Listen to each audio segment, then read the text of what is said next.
A segunda de Pedro. Capítulo 1.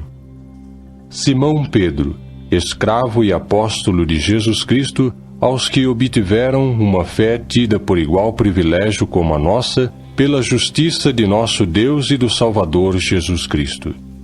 Benignidade merecida e paz vos sejam aumentadas, pelo conhecimento exato de Deus e de Jesus, nosso Senhor, visto que o seu divino poder nos tem dado gratuitamente todas as coisas que se referem à vida e à devoção piedosa, por intermédio do conhecimento exato daquele que nos chamou pela glória e virtude.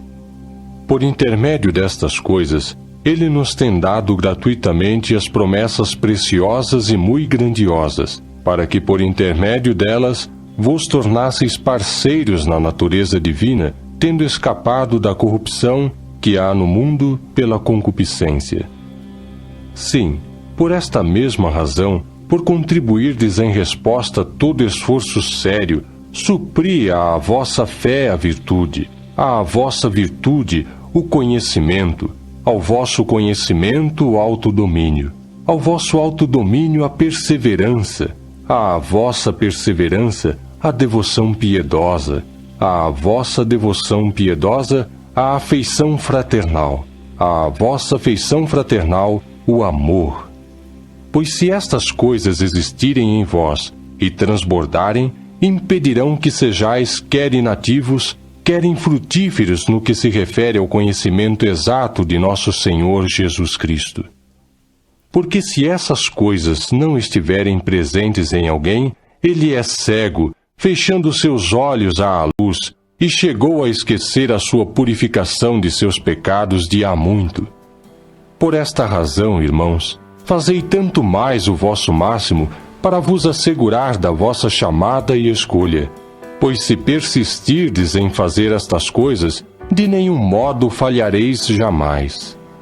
De fato, assim vos será ricamente suprida a entrada no reino eterno de nosso Senhor e Salvador Jesus Cristo. Por esta razão, estarei sempre disposto a lembrar-vos estas coisas, embora saibais e estejais firmemente estabelecidos na verdade que está presente em vós. Mas eu acho direito, enquanto estiver nesta habitação, acordar-vos por vos fazer recordar, sabendo que em breve se há de eliminar a minha habitação, assim como também o nosso Senhor Jesus Cristo me indicou. Assim, farei também o máximo em toda ocasião, para que depois da minha partida, vós mesmos possais fazer menção destas coisas. Não foi por seguirmos histórias falsas, engenhosamente inventadas, que vos familiarizamos com o poder e a presença de nosso Senhor Jesus Cristo, mas foi por nos termos tornado testemunhas oculares da sua magnificência. Pois ele recebeu de Deus, o Pai, honra e glória, quando pela glória magnificente lhe foram dirigidas palavras tais como estas: Este é meu Filho, meu amado, a quem eu mesmo tenho aprovado. Sim, estas palavras nós ouvimos dirigidas desde o céu, enquanto estávamos com ele no Monte Santo.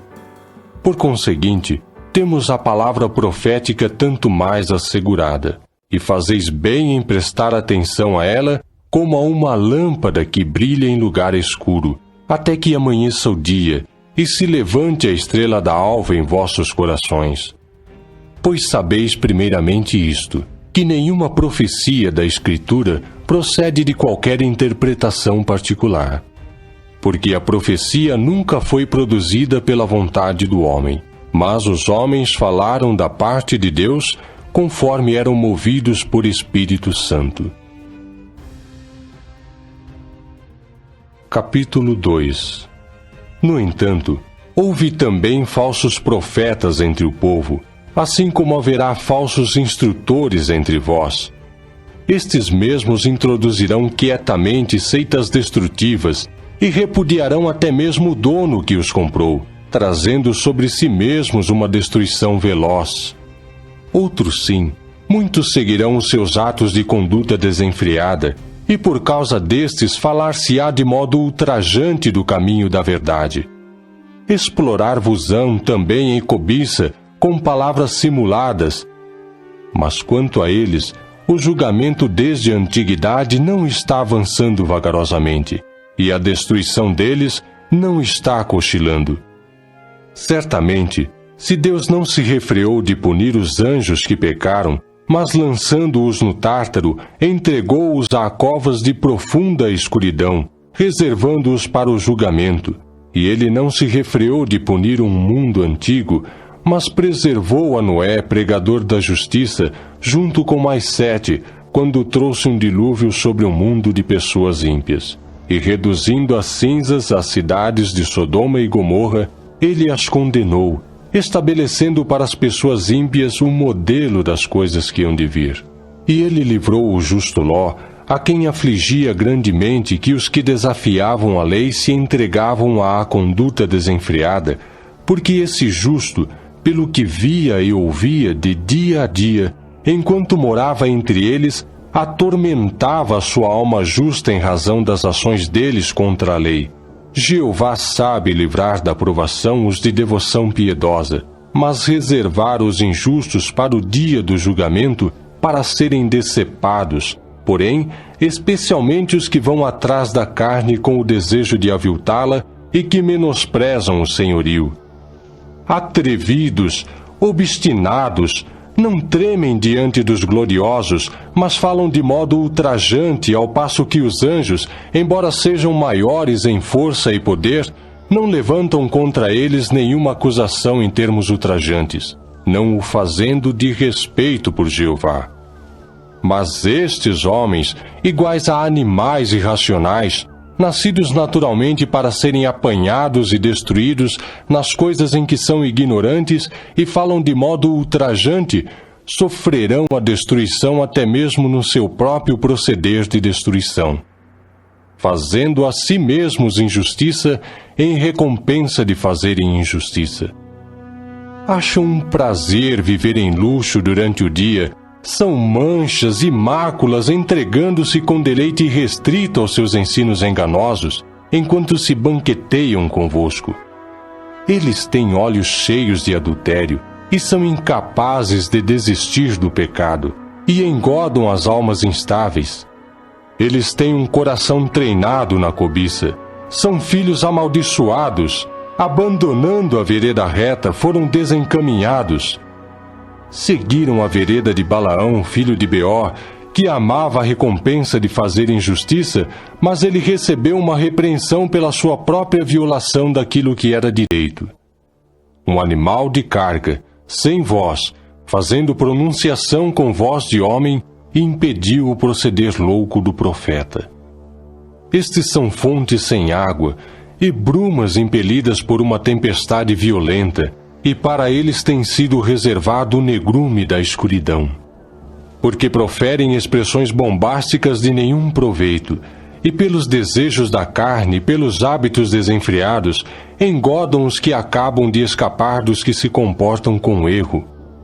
Embora lhes prometam liberdade, eles mesmos existem como escravos da corrupção. Pois todo aquele que é vencido por outro é escravizado por este. Certamente, se eles, depois de terem escapado dos aviltamentos do mundo, pelo conhecimento exato do Senhor e Salvador Jesus Cristo, ficam novamente envolvidos nestas mesmas coisas e são vencidos, as condições derradeiras tornaram-se piores para eles do que as primeiras.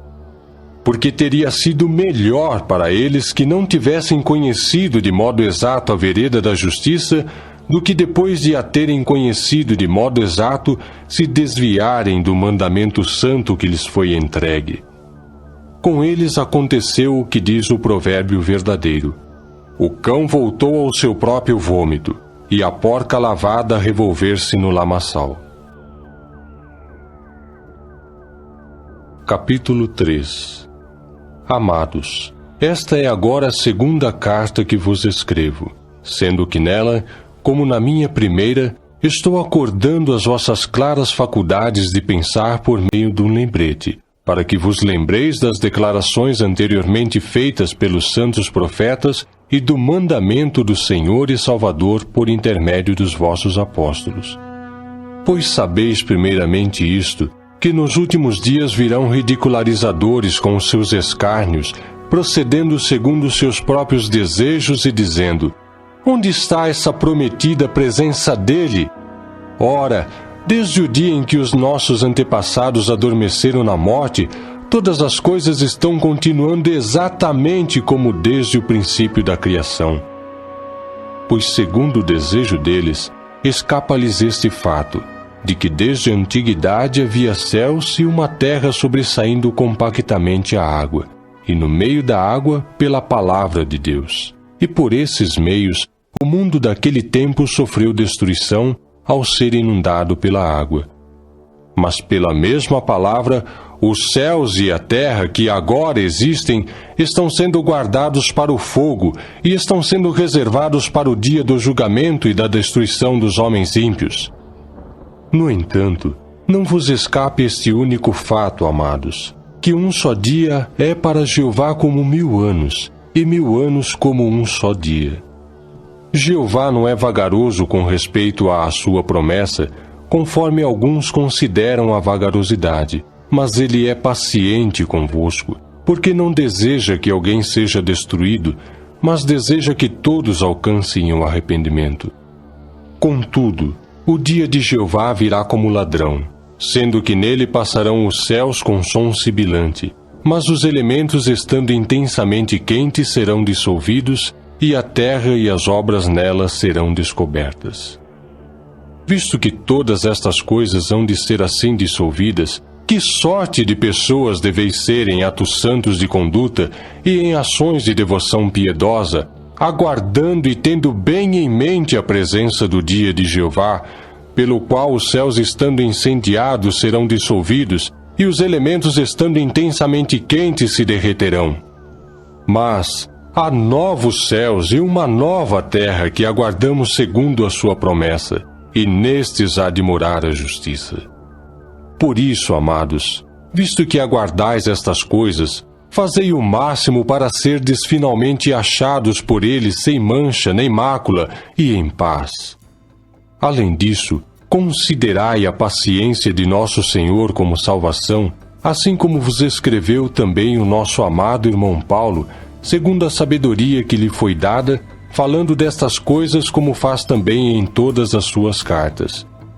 Nelas, porém, há algumas coisas difíceis de entender, as quais os não ensinados e instáveis estão deturpando, assim como fazem também com o resto das Escrituras, para sua própria destruição.